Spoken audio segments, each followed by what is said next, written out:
Okay, I'm just going to try to do this really quick, go on a free flow, and his Ikimama G. I really would like to talk about the charges against Andrew and Tristan Tate, big time social media influencers. Andrew Tate is specifically known for his misogynistic views. It's pretty well shared that he seems to be promoting what many feel or believe is toxic masculinity.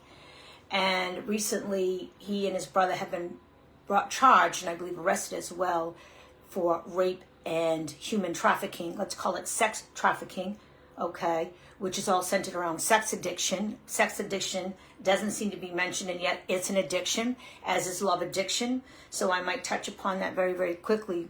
And I want to just say that one is not guilty until charged. However, what I have noticed on my own journey is that typically the guilty are charged, but they're not always found guilty. So we have found many, many instances where the charges were there and everybody knew they were guilty, but they were never found guilty. That does not mean that someone is not guilty. Josephat, how we doing, my friend? Good to see you. I'm heading over to the West Coast next week, so we will link up, my friend. Just trust me. It's been super busy on this end with a whole bunch of family and stuff. Good stuff. So anyways, talking about, I don't know if you're aware of this, Josephat, but yeah. So I'm going to tell you right now, energetically, I'm feeling the energy of absolute guilt. All of this is coming to the surface. Human trafficking, sex trafficking, child sex trafficking, the SSP. Like, we're just getting, this PD, the P. Diddy trial, Epstein, Harvey Weinstein. Like, okay, I'm just letting you know, I've been in around it enough. I've communicated with women who have been sexually traumatized by high-profile people. What happens is they are silenced. They are silenced out of fear. They're afraid to speak up. They're trying to come together. There's groups of women that have been trying to come together for a long time. There are a lot of high-profile people. And I could drop a few names right now, but I'm not going to, okay, who have been for years trying to come together and stand up against these aggressors. I'm just going to call them aggressors, okay? Trying to control, hijacking the sexual energy of especially a woman. It's men too, but especially a woman. It's the woman that I'm talking about right now, okay? And you see, it's been said that if you can control, I believe you're guilty. I'm going to share that right now. I don't know them. Never met them, never really been interested in following them. Yet do I know of them? Yes, I do. Yes, I do. Okay, it's time that we just come together. And the more of us who speak up and share our stories, the easier it is going to be to take this whatever it is, this energy down. That's creating this sex addiction, that's creating the need to control others, that's creating the aggression. We've been in this patriarchal system, and there's men who fear sexual intimacies. You see, I'm on a flow here because I'm just coming from pure inspiration and passion. See, I take my anger and I turn it into passion, because when I heard this story, I got like goosebumps. Like, I wanted to come to tears, because oh my God, it's coming out more and more. It's happening. Like, people are speaking up. Like, things are happening. I see it and I believe it, and I have firm trust that throughout, not just through the entertainment industrial complex, the military industrial complex, the sports industrial complex, like, the rate of sexual trauma and manipulation and lies and coercion and control is pervasive. Pervasive. And yet most don't talk about it because of fear. Some have been silenced to death. Some have been what we can call suicided. How you doing, Mary? Okay, I'm going to tell you, with my own particular journey, it goes way deeper than the ones closest to me even know. I will share this in private conversations. I will share it in private women's groups, but it goes so insidiously deep that it would probably shock the majority of the world. And yet the world isn't ready to hear that just yet. So I'm just inviting you to consider and accept that, yes, it's not just human trafficking. Oh, by the way, they were brought up on rape charges as well. It is human sex trafficking. And then we're going to get to, there are a couple of minors, it says, who were involved. Okay? So we're starting to leak in the fact that it's not just adult women, adult men. There are minors. And how low do those minors go? I'm not going to go there right now. I'm not going to go there right now. But if you continue, in other words, it just amazes me the following that this, especially Andrew Tate had, or still has. Okay? That is feeding the energy of misogyny and negativity and the submission of women who can become disempowered. Okay? There's that false empowerment and then this disempowerment. Both need to be rectified so that we can come together in balance. You see, speaking our truth and speaking authentically and sharing our story is important because every single woman needs to know that they're not alone. They need to know, number one, that they are not alone. And like I said, the men too have been involved in this as far as being traumatized. So I'm not ignoring you. I'm just focusing on the woman right now. I'm a woman. That's been my experience. I focus on woman. Okay. So like I said, I'm not trying to leave any of the men out here because it's sexual assault has happened to men as well and little boys as well. Okay. Here's the deal. Now, I know in this particular case, they talk about Jane Doe, Mary Doe. They're talking about, okay, well, they did this, and someone on the outside might judge and say, well, why are they doing OnlyFans, or why on the webcam, or why are they doing threesomes and whatnot if it goes completely against their values? And I'm going to tell you why. Because they have been traumatized. They come in, clearly, these are women who have unhealed trauma, likely unhealed sexual trauma. I know from firsthand experience how it can show up. And so they're willing to do anything for love. It's romance. It's a fantasy. Oh my goodness, the relationship, because as women particularly, we are meant to be protected and honored and revered by a strong, divine, masculine energy. And so we seek that out. And when that hasn't happened, we keep looking for it. And we become overly dependent. I say we because I've been there. We become overly dependent. We don't know how to stand in our own power. We become disempowered. And so we people please. And we sacrifice our values. And we'll do whatever it takes because we believe that we're going to receive the love that we so desire and need and want, and that nurturing and that protection, which is not really there. But we want to believe in that fantasy. And I'm going to tell you, there's a biological aspect to it that is really important to mention. It's not that a woman says, oh, of her free will, oh no, this is just wrong, I'm going to walk away. You see, there is something in the biology and the neurology that almost makes it impossible for a woman to do that who has undergone sexual trauma. Any kind of trauma, especially sexual trauma. It's almost if you're programmed that if you don't do what a man says, even if it goes against your values, you could be harmed, you could be hurt, even worse, you could die.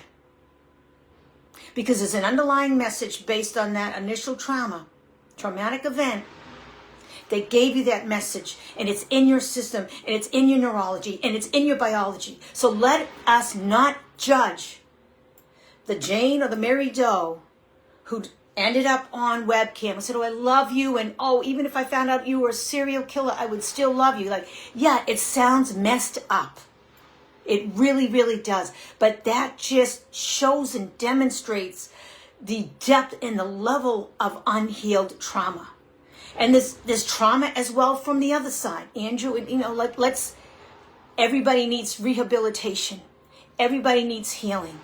Everybody needs understanding. Except here's the deal. When you have the aggressor who is bodily harming other people who have become disempowered, you've got to take care of the aggressor first. You've got to put them somewhere so that people are safe. And then we can back up and help to heal them as well. But because this is what happens. Police are bought off. The reports disappear. I've seen it happen in my own life, where the report, not necessarily connected directly to sexual trauma, but where the reports just disappear. Where there are death threats, where people are afraid to stand up because there's a high-profile person involved. Or somebody is given a drug and they're raped. And they wake up and they're like, what happened? In my own family. Okay, I've got my own story and I've shared enough about it. The details, like I said, are only in private. Okay, so let's do our best to step back and not shame these women in any way whatsoever. Oh my God, they deserved it. Because one of the comments that I looked up that Andrew Tate had made at one time was, women should bear responsibility for sexual assault. I'm going to tell you right now. Anyone who assaults anybody sexually or in any other way needs to bear that responsibility. The only responsibility that the woman in this situation has is to be able to heal her trauma. That's her responsibility. To take the time to heal the trauma, to reclaim her sacred sexuality, the true power and the free flow of her sexual energy, and to reclaim her voice and stand up and speak up against especially sexual aggression and rape. You know I'm passionate about this. You see, underlining message that most women who've experienced especially sexual trauma that we get, I'm going to say we again, is that the world is not a safe place.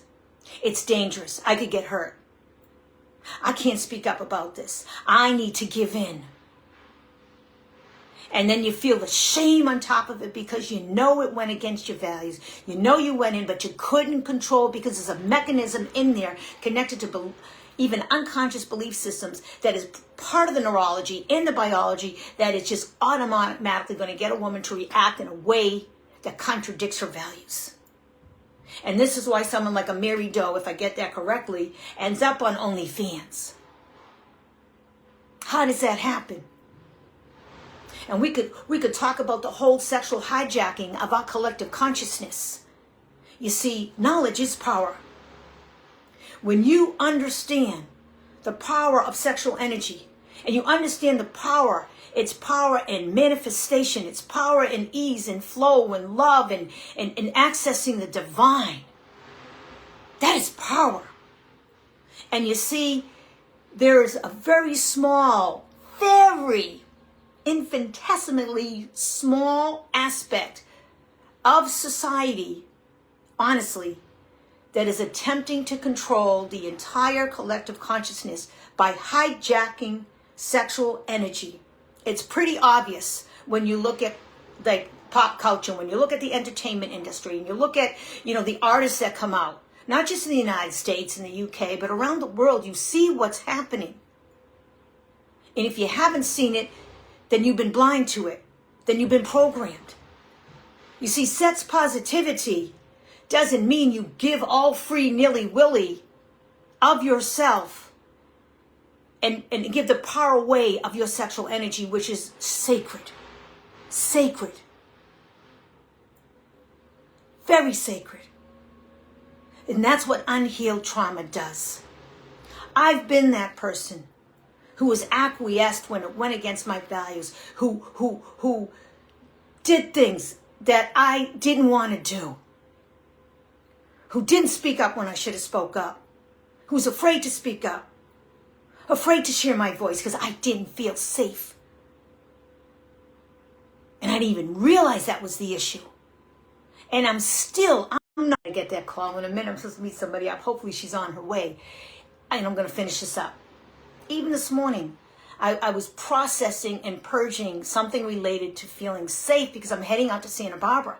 There's a military base out there. There are high-profile people who I know are involved in this whole human sex trafficking thing. So yeah, there's a little bit of trepidation there, and yet I'm so much in my power right now that watch me. You can't stop me. And I'm going to do my part to help as many women as I can to heal their own sexual trauma and to help them to reclaim their sacred sexuality and their body sovereignty, to stand in their, not their princess energy, but their queen energy. You see, because a princess is dependent, is needy, depends on somebody to take care of her. A queen can take care of herself and yet at the same time allow somebody in who is divine to honor and respect her, I don't know, and to support her in her sovereignty. But she needs to claim that sovereignty first. She needs to reclaim that power and reclaim that sacred sexuality. So I'm just going to add very quickly because I need to finish up here. There's a lot more I wanted to say. We've just healed a collective throat chakra throat chakra thing here, wound, which is why I'm so guided to share this today. There's also a collective wound around betrayal, which is being healed, which I think is why a big reason why this is all coming up. Okay? Because if you meet somebody and you think like this Mary Doe or this other woman who met Andrew Tate in Miami allegedly, and you feel like you're in love and you're the only one and you're being romanced and they're inviting you out to Romania, whatever, and you think you're one and you have this beautiful relationship and it's kicking off and it feels like the real deal, and then all of a sudden turns around and you realize it was just a big fat lie, manipulation, coercion, and then you end up with an attempt to have you trafficked for sex, going against your values. That is betrayal. And so we're all here.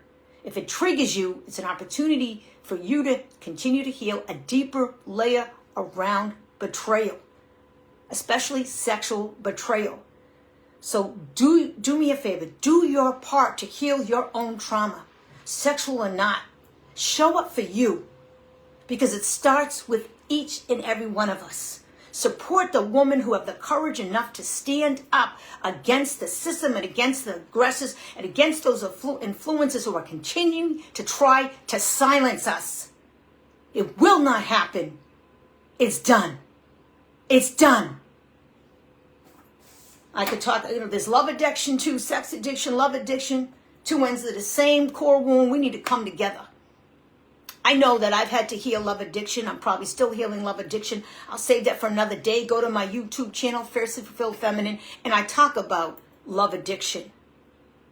I've been on the move. You're going to be throwing out more videos. I'm going to tell you right now, if you have experienced any level of sexual trauma, sexual betrayal, which is an added trauma to sexual trauma, I'm offering a free 5-day masterclass next month. Open a deeper connection. Healing sexual betrayal. You see, because until you connect yourself and you heal that pain and you heal that trauma, you are going to find it increasingly more challenging to connect with others in every area of your life, to connect to abundance, to connect to love and friendship and all of it. I know, because I've been there. And so if you need, and if you want to feel empowered and calm, and you want to experience peace of mind, and you want to feel like you have the courage to share your story and to share your voice, at least initially within a trusting community, this masterclass is for you. I gotta run, but I'm gonna drop that link in the comments, and it's also on my Facebook cover page. Okay, so wherever I end up sharing this, YouTube in the comments, I'm going to share this up. I've got a lot more to share, but that's where I am today. So anyone who's jumped on it, anyone who jumps on after, please, let's be part of the solution. Let's stand up together. Let's share our stories. Let's heal ourselves so that we can reclaim our true power, which I've said is the free flow of our sexual energy, to be able to manifest with ease, to feel empowered, to speak authentically, to speak our voice, to connect, ultimately to connect to the divine, so that we know we're not alone. So we feel empowered and we can walk with spirit. Love you so much. Have a beautiful day. Peace.